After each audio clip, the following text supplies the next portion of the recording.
Hi, ಎಲ್ಲರಿಗೂ ನಮಸ್ಕಾರ. Welcome back to our YouTube channel. ನಾವು ಹಿಂದಿನ ತರಗತಿಯಲ್ಲಿ ಅಧ್ಯಾಯ 6 ಕಂಪ್ಲೀಟ್ ಆಗಿತ್ತು, ಹೌದಲ್ವಾ? ಸ್ಮೃತಿ ಮತ್ತೆ ವಿಸ್ಮೃತಿ ಬಗ್ಗೆ ಆಗಿತ್ತು. ಈಗ ಆಲೋಚನೆ ಬಗ್ಗೆ ನಾವು ನೋಡ್ತಾ ಹೋಗೋಣ. ಓಕೆ, 7ನೇ ಅಧ್ಯಾಯ ಕಂಪ್ಲೀಟ್ ಆಗಿತ್ತು. ಈಗ ನಾವು 8ನೇ ಅಧ್ಯಾಯವನ್ನ ನೋಡ್ತಾ ಹೋಗೋಣ. ದಟ್ ಇಸ್ ಥಿಂಕಿಂಗ್ ಬಗ್ಗೆ ಕೂಡ ಇಯರ್ ಆಫ್ಟರ್ ಇಯರ್ ಪ್ರಶ್ನೆಗಳು ಬಂದಿರತ್ತೆ. ಓಕೆ, ಸೊ ಮಿಸ್ ಮಾಡದೆ ಈ ಆಲೋಚನೆಯಲ್ಲಿ ನೋಡಿ, ಕ್ರಿಯೇಟಿವಿಟಿ ಕೂಡ ಇದರಲ್ಲೇ ಬರ್ತಾ ಹೋಗುತ್ತೆ. ಓಕೆ, ಸೊ ನೋಡ್ತಾ ಹೋಗೋಣ. ಮೊದಲನೇದಾಗಿ ಪೀಠಿಕೆ ನೋಡೋದಾದ್ರೆ, ಮನೋವಿಜ್ಞಾನದಲ್ಲಿ ಆಲೋಚನೆ ಕುರಿತಂತ ಅಧ್ಯಯನ ಒಂದು ಪ್ರಮುಖ ವಿಷಯನೇ ಆಗಿರುತ್ತೆ. ಆಲೋಚನೆ is very important in psychology. ಆಲೋಚನೆ ಮನುಷ್ಯನ ಅತ್ಯಂತ ಮೇಲ್ಮಟ್ಟದ ಮಾನಸಿಕ ಕ್ರಿಯೆ ಆಗಿರುತ್ತೆ. ಅದು ವ್ಯಕ್ತಿ ಪ್ರಗತಿ ಪದದತ್ತ ಸಾಗೋದಕ್ಕೆ, ಅಂದ್ರೆ ಪ್ರೋಗ್ರೆಸಿವ್ ಆಗಿ ಜೀವನದಲ್ಲಿ ಮುಂದೆ ಹೋಗೋದಕ್ಕೆ, ತನ್ನ ಜೀವನವನ್ನ ಉತ್ತಮಗೊಳಿಸೋದಕ್ಕೆ ಇದು ಸಹಾಯ ಮಾಡುತ್ತೆ.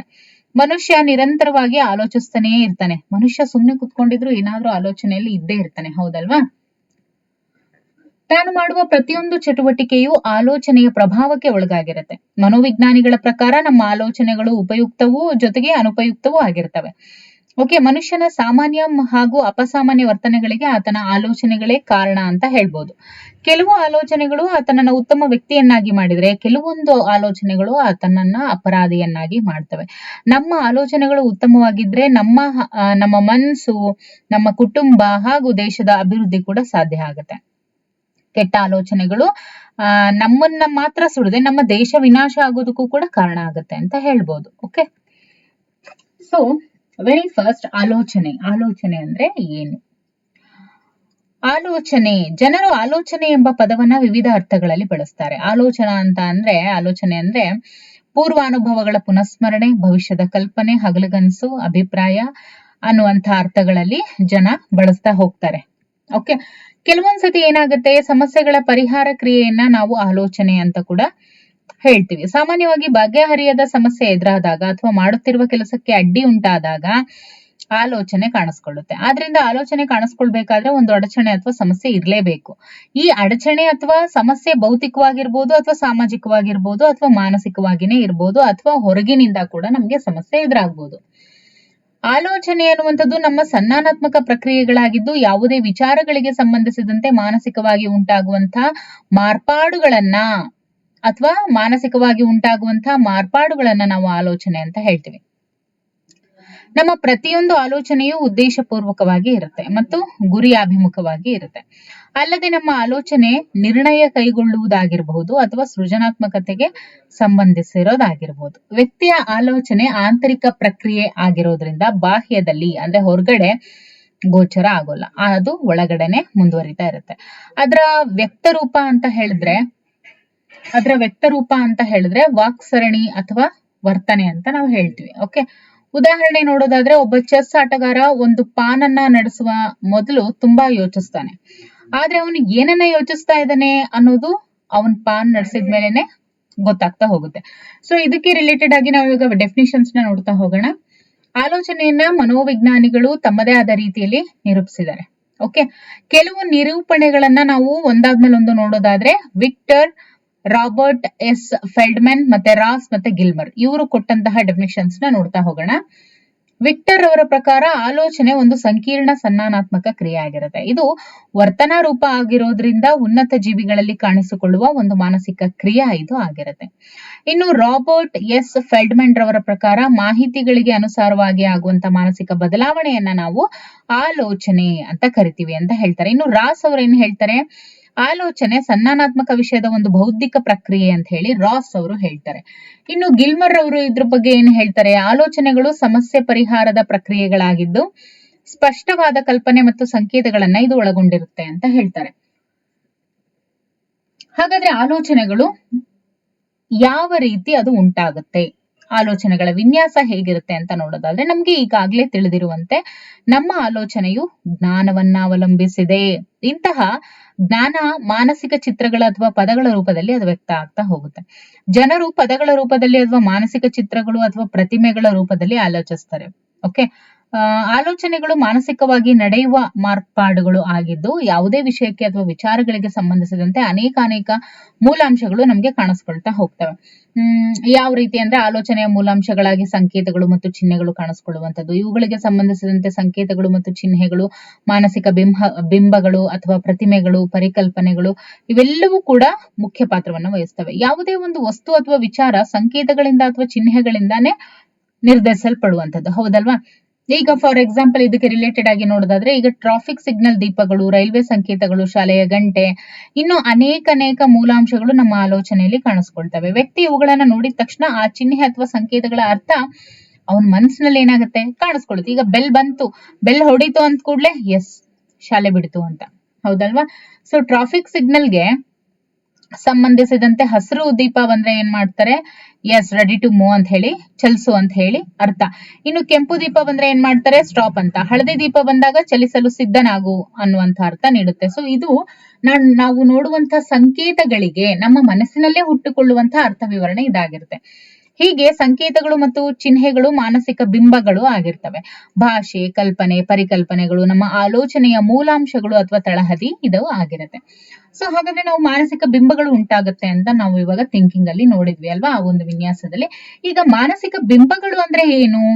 ಆಲೋಚನೆಯಲ್ಲಿ ಮಾನಸಿಕ ಬಿಂಬಗಳು ಮೂಲ ಅಂಶಗಳಾಗಿ ಕಾರ್ಯವನ್ನ ನಿರ್ವಹಿಸ್ತವೆ. ಇಲ್ಲಿ ಪದಗಳು ಮತ್ತು ವಾಕ್ಯಗಳನ್ನ ಒಂದು ಚಿತ್ರ ರೂಪದಲ್ಲಿ ಬಿಂಬಿಸುತ್ತೆ. ಇದು ನಮ್ಮ ಮನಸ್ಸಿನಲ್ಲಿ ಉಂಟಾಗುವಂತಹ ಮಾರ್ಪಾಡು ಇದಾಗಿರುತ್ತೆ. ಇವುಗಳಲ್ಲಿ ಒಮ್ಮೆ ಮನಸ್ಸಿನಲ್ಲಿ ಇದು ಚಿತ್ರಿತ ಆಯ್ತು ಅಂದ್ರೆ ಅವುಗಳ ರಚನೆ ನಿಜವಾದ ಚಿತ್ರಗಳಂತೆನೆ ನಮ್ಮ ಮನಸ್ಸಲ್ಲಿ ಅದು ರೂಪುಗೊಳ್ತಾ ಹೋಗುತ್ತೆ. ಓಕೆ, ನಮ್ಮ ಮಾನಸಿಕ ಬಿಂಬಗಳು ಹೆಚ್ಚಾಗಿ ದರ್ಶನಕ್ಕೆ ಸಂಬಂಧಪಟ್ಟಂತವುಗಳಾಗಿರ್ತಾವೆ. ಅಂದ್ರೆ ಯಾವಾಗ್ಲೂ ಮಾನಸಿಕ ಬಿಂಬಗಳು ನೋಡುವುದಕ್ಕೆ ಸಂಬಂಧಪಟ್ಟಂತವುಗಳಾಗಿರ್ತವೆ. ಉದಾಹರಣೆಗೆ ತರಗತಿಯಲ್ಲಿ ಶಿಕ್ಷಕರ ಬದಲಾಗಿ ವಿದ್ಯಾರ್ಥಿ ನಿಂತು ಪಾಠ ಮಾಡುತ್ತಿರುವಂತೆ ಮಾನಸಿಕ ಬಿಂಬವನ್ನ ರಚಿಸ್ಕೊಂಡ್ರೆ ಅದು ನಿಮ್ಮ ದರ್ಶನಕ್ಕೆ ಸಂಬಂಧಿಸಿರುತ್ತೆ. ಓಕೆ, ಮಾನಸಿಕ ಬಿಂಬಗಳು ನಮ್ಮ ಉಳಿದ ಸಂವೇದನೆಗಳಾಗಿರುವಂತಹ ವಾಸನೆ, ಸ್ಪರ್ಶ, ರುಚಿ, ಶಬ್ದಗ್ರಹಿಕೆಗೂ ಕೂಡ ಸಂಬಂಧಿಸಿದಂತೆ ಮೇಲಿನಂತೆನೆ ಅದು ಕಾರ್ಯನಿರ್ವಹಿಸುತ್ತೆ.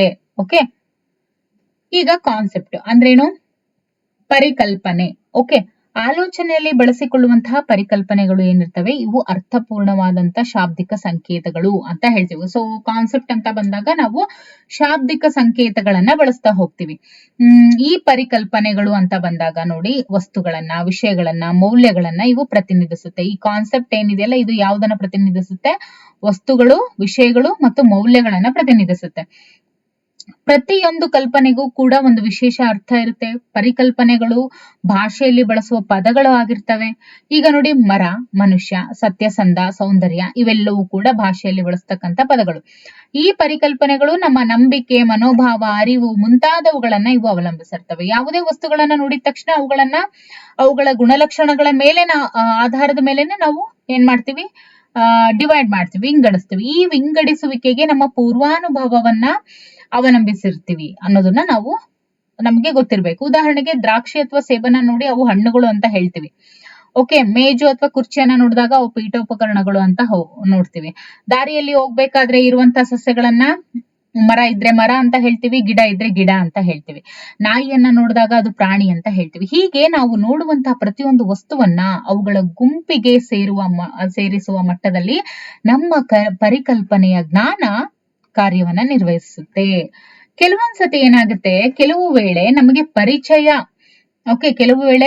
ನಮ್ಗೆ ಪರಿಚಯವಿರದ ವಸ್ತು ಎದುರಾದಾಗ ಅದನ್ನ ಅರ್ಥೈಸುವಲ್ಲಿ ಗೊಂದಲಕ್ಕೆ ಒಳಗಾಗ್ತೀವಿ. ಈಗ ನಾವು ಬಳಸುವಂತಹ ಪೆನ್ನು ಸುಮಾರು ಅರ್ಧ ಅಡಿಯಷ್ಟು ಉದ್ದ ಇರುತ್ತೆ ಅಂತ ಇಟ್ಕೊಳ್ಳಿ. ಆದ್ರೆ ನಮ್ಮ ಮುಂದೆ 2 ಅಡಿ ಉದ್ದದ ಪೆನ್ನು ಇದ್ದಾಗ ಅದನ್ನ ನೋಡಿ ನಾವು ಸ್ವಲ್ಪ ಗೊಂದಲಕ್ಕೆ ಒಳಗಾಗ್ತೀವಿ. ಯಾಕೆ ಅಂದ್ರೆ ನಮ್ಮ ಪೂರ್ವಾನುಭವದ ಕಲ್ಪನೆಯ ಪೆನ್ನಿಗೂ ಈಗ ನಮ್ಮ ಎದುರುಗಡೆ ಇರುವಂತಹ ಪೆನ್ನಿಗೂ ಹೋಲಿಕೆ ಆಗದೆ ಇದ್ದಾಗ ಸಾಮಾನ್ಯವಾಗಿ ನಮ್ಗೆ ಏನಾಗುತ್ತೆ, ಗೊಂದಲ ಉಂಟಾಗುತ್ತೆ. ತುಂಬಾ ಹೊತ್ತು ನೋಡಿದ ನಂತರ ಅದನ್ನು ಪೆನ್ನು ಎನ್ನುವ ಬದಲು ಪೆನ್ನಿನಂತೆ ಇದೆ ಅಂತ ನಾವು ಹೇಳ್ತೀವಿ. ಹೀಗೆ ವಸ್ತುವಿನ ಗುಣಲಕ್ಷಣಗಳನ್ನ ಪೂರ್ಣವಾಗಿ ಗಮನಿಸಿ ನಂತರ ಒಂದು ತೀರ್ಮಾನಕ್ಕೆ ಬರುವಲ್ಲಿ ನಮ್ಮ ಪರಿಕಲ್ಪನೆಗಳ ಜ್ಞಾನ ಪ್ರಮುಖ ಆಗುತ್ತೆ. ದಿಸ್ ಇಸ್ ವೈ ಕಾನ್ಸೆಪ್ಟ್ ಅಂತ ಏನ್ ಹೇಳ್ತೀವಿ ಅದು it place a very important role in thinking. Okay,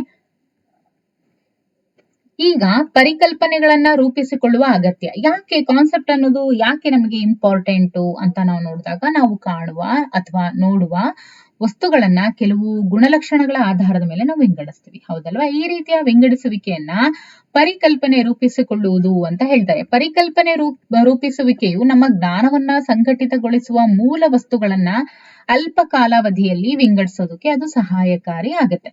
okay, ಸಾಮಾನ್ಯವಾಗಿ ಈ ರೀತಿಯ ಪರಿಕಲ್ಪನೆ ರೂಪಿಸುವಿಕೆ ಏನಿರುತ್ತೆ ನಮ್ಮ ಮನೆಗಳಲ್ಲಿ ಹಾಗೂ ಗ್ರಂಥಾಲಯಗಳಲ್ಲಿ ನಡೀತಾನೆ ಇರುತ್ತೆ. ಓಕೆ, ಮೂಲ ವಸ್ತುಗಳನ್ನ ಅಲ್ಪ ಕಾಲಾವಧಿಯಲ್ಲಿ ವಿಂಗಡಿಸೋದು. ಈಗ ಉದಾಹರಣೆ, ಅಡುಗೆ ಮನೆಯಲ್ಲಿ ತಾಯಿ ವಸ್ತುಗಳನ್ನ ವ್ಯವಸ್ಥಿತವಾಗಿ ಜೋಡಿಸಿರ್ತಾಳೆ.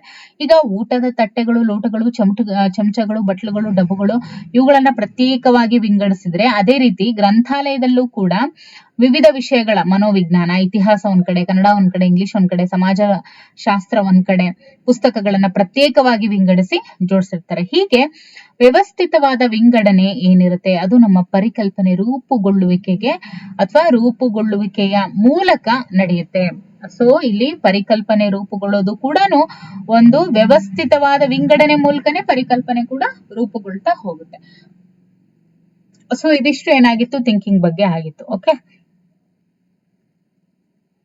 ಇದಿಷ್ಟು ಏನಾಗಿತ್ತು, ಥಿಂಕಿಂಗ್ ಬಗ್ಗೆ. ಅಂದ್ರೇನು, ಆಲೋಚನೆ ಅಂದ್ರೆ ಏನು, ಆಲೋಚನೆ ಅದರ ಅರ್ಥ ಏನು, ಅದ್ರ ಬಗ್ಗೆ ಡೆಫಿನಿಷನ್ಸ್ ವಿಕ್ಟರ್ ಮತ್ತೆ ರಾಬರ್ಟ್ ಎಸ್ ಫೆಲ್ಡ್ಮನ್ ಆಮೇಲೆ ರಾಸ್ ಗಿಲ್ಮರ್ ಅವ್ರು ಏನೇನ್ ಹೇಳಿದ್ದಾರೆ, ಆಮೇಲೆ ಆಲೋಚನೆಗಳ ವಿನ್ಯಾಸ ಹೇಗಿರುತ್ತೆ, ಅದರಲ್ಲಿ ಇಂಪಾರ್ಟೆಂಟ್ ಮೆಂಟಲ್ ಇಮೇಜಸ್ ಅಂದ್ರೆ ಏನು, ಜೊತೆಗೆ ಪರಿಕಲ್ಪನೆಗಳನ್ನ ರೂಪಿಸಿಕೊಳ್ಳುವಂತಹ ಅಗತ್ಯ ಯಾಕಿದೆ ನಮಗೆ ಅನ್ನೋದು ಈಗ ಗೊತ್ತಾಯ್ತು. ಓಕೆ, ಹಾಗಾದ್ರೆ ಆಲೋಚನೆಗಳ ಪ್ರಕ್ರಿಯೆಗಳು ಅಂತ ಹೇಳಿ ನಾವು ಮುಂದಿನ ತರಗತಿಯಲ್ಲಿ ಪ್ರೋಸೆಸ್ ಆಫ್ ಥಿಂಕಿಂಗ್ ಅಲ್ಲಿ ನೋಡಿ. ಇವಾಗ ಪ್ರೋಸೆಸ್ ಆಫ್ ಥಿಂಕಿಂಗ್ ಅಲ್ಲಿ ಮೊದಲನೇದು ಪ್ರಾಬ್ಲಮ್ ಸಾಲ್ವಿಂಗ್ ಅಂತ ಬರುತ್ತೆ.